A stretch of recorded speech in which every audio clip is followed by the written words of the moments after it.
Hi class, I wanted to give you a quick tutorial on how to use Padlet. So if you go to Padlet, it's just padlet.com, and that's the name, that's how you spell it, Padlet.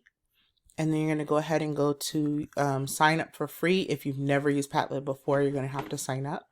So you're going to go to sign up for free. You guys are going to sign up using your Google account for school. And then you're going to click on your school account. Once you've done that, it'll let you in. You should be able to sign in. I'm going to sign into my account. So let me go to login rather than sign up. So I'm going to sign into my account using Google.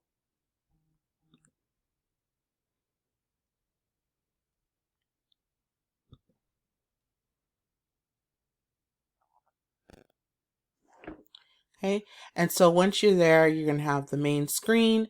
If you've made a Padlet before, and which you guys will probably make some when we work on certain things. But if you've made a Padlet before, those Padlets will be here. The ones you've made, the ones you've shared. So if you shared them with me or you shared them with other classmates, the ones you've liked, and then there's archived, which are the ones you're not using anymore. And then you have recents, which those are all my recent ones, the ones I've made for you guys for the next day or so. So to join a Padlet, I will be putting the links in our Google Classroom.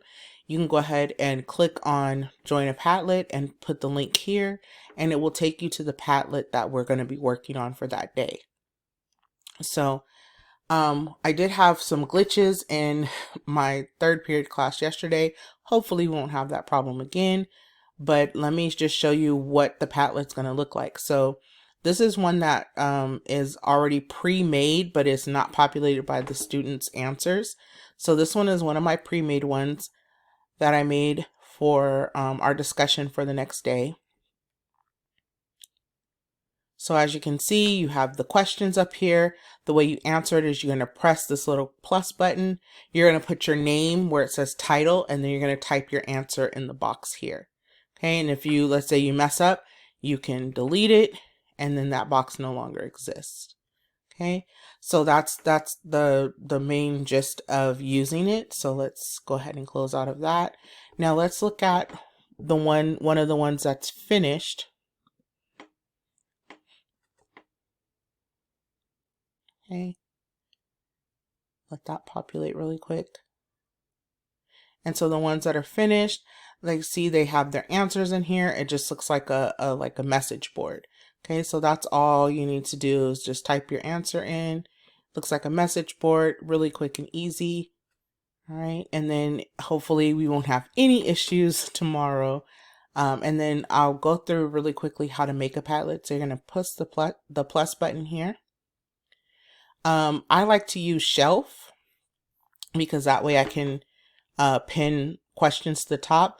But like if you guys are doing a project and you want to use wall or canvas or stream, just kind of play with it, get familiar with how to use it. As we go along, if there are certain ones that you guys want tutorials on, I'll be happy to make a specific one. But as for now, you know, this is good enough. You guys are just going to be using it to work with me on a couple of things. Anyway, if you have any other questions or concerns, please let me know and I will be happy to answer them. Hope this helps.